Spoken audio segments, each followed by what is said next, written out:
počeli smo sa brzinom.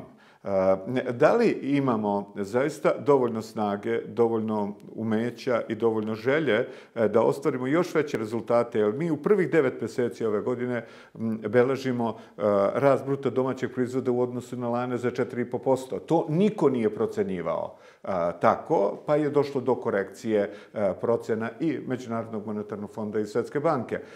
S obzirom da ste vi iz prakse, s obzirom da ste imali kontakti sa radnicima i sa tržištem, šta je to najbitnije, prvo pre svega u ovom trenutku, da se uradi da bi, zadovoljili tu brzinu i da bi došli do većeg bruto domaćeg proizvoda? U velikoj meri ste dali sami odgovor da ta brzina koja, da kažem, na neki način obuhvata period od 2015. godine, u ovoj projekciji budžeta i u ovom rastu društvenog proizvoda koji nije baš bio toliko nepredvidiv, ali uvijek je najlepše ne predvidjeti rast umjesto pad. Sa druge strane, mora se biti ipak oprezan i zbog ove činjenice koja govori o problematici prodaje naše robe, distribucije naše robe na tržište Kosova i Metohije, koje sa stanovišta prisustva roba iz uže Srbije praktično sastavni deo jednog jedinstvenog tržišta. Da taj rast se pretoči upravo u ono što je neminovno, to je povećanje zarada. Koliko je god neophodno povećati direktne strane investicije, a pre svega investicije u javnom sektoru, znači investicije u infrastrukturu, investiciju u One se planiraju povećanje 4%. Investiciju u rekompoziciju i, da kažem, restrukturiranje javnih preduzeća i sl. Toliko je bitno osnažiti čoveka, osnažiti zaposlenog, dati mu veću zaradu, učiniti ga kvalitetnim potrošačem, učiniti ga onime koji će jednostavno te brendove na koje je navikao moći da kupi u situaciji kada se danas stavi u poziciju da na rafu ima svoj omiljeni brend i ima njegovu neku substituciju koja je nekoliko puta jeftinija od samog tog brenda, da povećanjem zarada u stvari još više zavrti taj ciklus koji će ovu zemlju za kraće vreme, upravo zbog te poslovične vitalnosti, dići na neke nivoje na kojima je ona bila još, da kažem, možda možemo zabeležiti kraj 80. godina kao neke prethodne nivoje na kojima smo svi želeli da budemo. Jer ja sam tada od jedne zarade 10% plaćao svoj privatni stan i moja mala porodica je tada mogla sasvim normalno da živi. To je san snova svakog normalnog i prosječnog čovjeka u Srbiji. Kažu ljudi da bi bili konkurentni da je potrebno 25% bruto domaćeg proizvoda reinvestirati, a sa druge strane imamo još jednu činjenicu koja je jako bitna, da poslovno bankarstvo koje radi ovdje u Srbiji, da radije daju potrošačke kredite nego što investiraju, odnosno odobravaju kredite našim kompanijama. Pa bih želeo da vas pitam, evo, ovih dana vidimo da jedna velika banka, Societe Generale, prijavljuje da je ostvarila prihod od 8 milijardi bez preoporezivanja.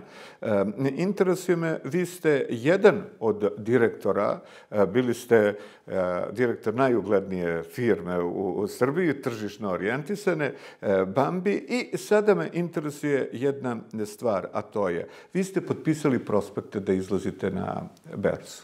Da li Srbija danas, pošto se vrlo malo trguje, i to se hartijama od vrednosti ili države ili retko koje kompanije, da li mi imamo pravu berzu ili kvazi berzu i koliko prava bi berza mogla da pomogne bržem razvoju Republike Srbije? Imajući u vidu ukupno stanje trgovanja hartijama od vrednosti, prije svega govorimo o najvećim berzama koje imaju vrlo turbulentno poslovanje. Prosto sve ono što se dešava u svetu, trgovinski ratovi između, na primjer, Kine i Amerike, objavljivanje rezultata pojedinih vlada o recesiji u određenim zemljama Evropske unije i slično, strahovito se odražavaju na berzi. Ja mislim da mi imamo vrlo kvalitetnu berzu. Jeste kompanija koju sam vodio bila prva koja je krenula sa kontinuiranim trgovanjem na berzi i to je najbolji mogući primjer da pre svega procenite vrednost svoje kompanije, a s druge strane da prosto proverite svoje performanse preko nečega što se zove vrednost akcija. I prosto je sveukupno savjet svima da trguju na berzi, da naša berza ima pre svega odlike moderne evropske berze, Trgovanje danas na berzi nije odluka ekonomije naše zemlje, ali je to opet nešto što je samo završni, da kažem, ciklus u ovom vašem pitanju.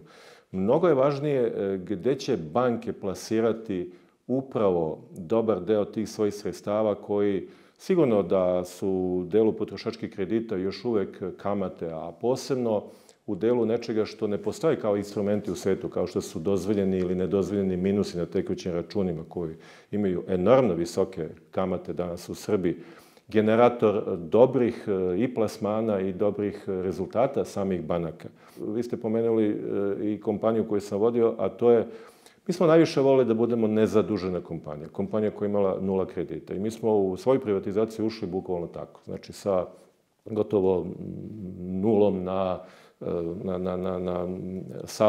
saldu kredita. Međutim, naši vlasnici u periodu 2005-2015 naučili su nas da koristimo kvalitetne kredite, zato što smo imali dobar obrt.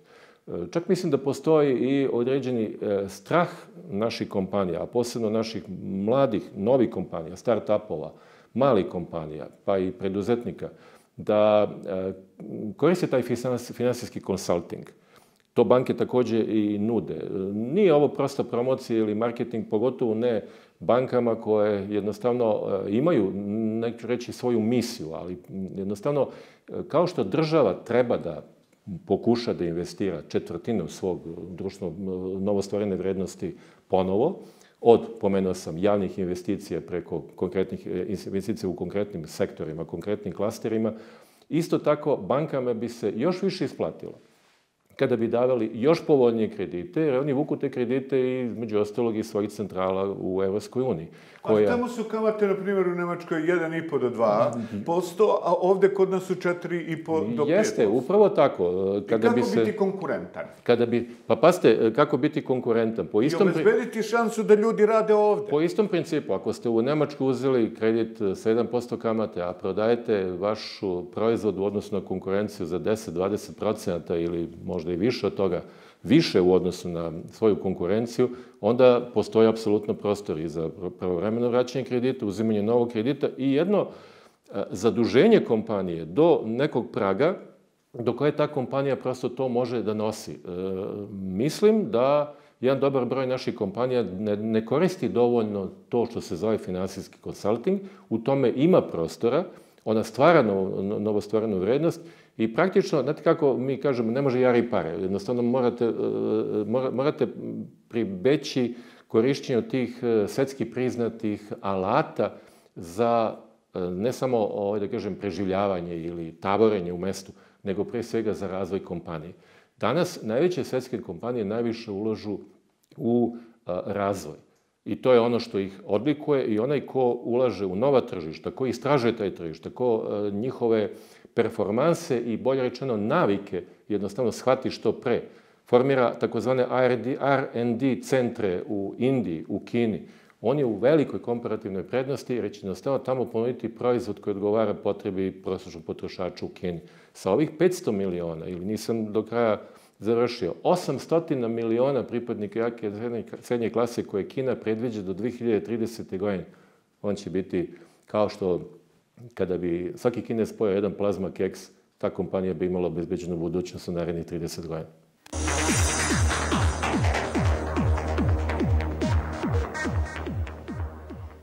Mi sada imamo Intesa Investment, koji je formiran kao investicioni fond u trenutku kada je trend pada investicionih fondova i njihovih ulaganja. Tamo gde ste vi bili direktor, vašu kompaniju je uzeo jedan investicioni fond.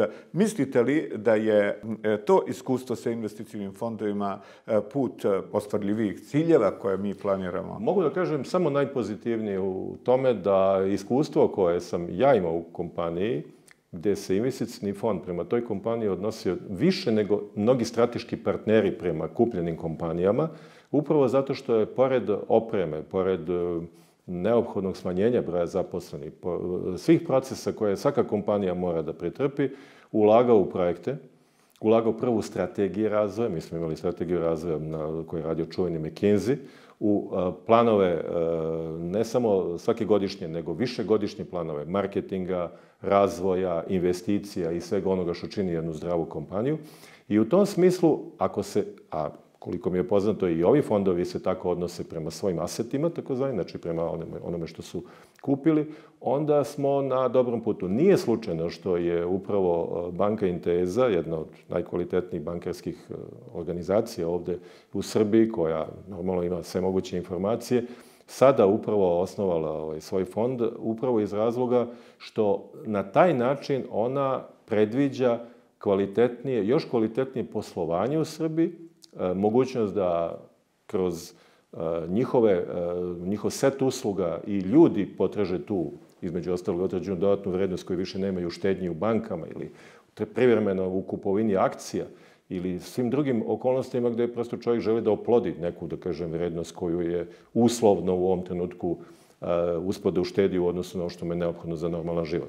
Što znači da su to sasvim dovoljni motivi da i država po sličnom principu se vrati nečemu što se zove IPO, znači inicijalna javna ponuda, koja je ponovo začela na samoj berzi, gde po principu kupovine vaučera ono što je core biznis jedne zemlje jednostavno pretvori u mogućnost da svaki građanin ove zemlje, ne samo iz emitovanih akcija, nego kupi akciju najrazvijenijih kompanija u Srbiji, od toga ima dividendu i sutradan određenu ušteđevinu kada mu je to potrebno da može da proda.